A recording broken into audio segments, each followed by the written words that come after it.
Hi client எனக்கு இந்த இமேஜை ஷேர் பண்ணி இதே மாதிரி ரெப்ளிகேட் பண்ணி கொடுங்க அப்படின்ற மாதிரி சொல்லியிருந்தாங்க. இவங்க நம்மளோட one of the regular client. சரி ஓகே அப்படின்னு சொல்லிட்டு நான் ஓகே பண்ணியாச்சு. அதுக்கப்புறம் அவங்க சொன்னாங்க இந்த மாதிரி பேபி ஷவர் வந்து ஆஃப்டர்நூனில் தான் நடக்கும். ஸோ க்ரீம் வந்து எனக்கு மெல்ட் ஆகக்கூடாது, நான் கட் பண்ணி தரும் போது எனக்கு மெல்ட் ஆகாமல் இருந்தால் தானே சிஸ் நல்லாயிருக்கும் அப்படின்ற மாதிரி என்கிட்ட கேட்டப்ப நான் ஃபஸ்ட்டு அவங்களுக்கு வந்து கனாஷ்லாம் வந்து சஜஸ்ட் பண்ணியிருந்தேன். நம்ம ஒயிட் சாக்லேட் கனாஷ்லாம் பண்ணிக்கலாம் அப்படின்ற மாதிரி.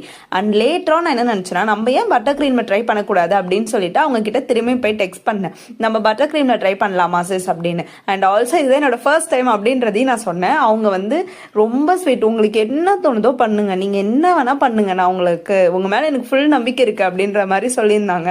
சரி ஓகே அப்படின்னு சொல்லிட்டு நான் ட்ரை பண்ணியிருந்தேன். இதோட ஃபர்ஸ்ட் டைம் தான் நான் நிஜமா ட்ரை பண்ணேன். ஆனால் டேஸ்ட் வைஸா இருக்கட்டும், ஃபினிஷிங்கா இருக்கட்டும், எல்லாமே சூப்பராக அந்த மாதிரி எனக்கு இருந்துச்சு.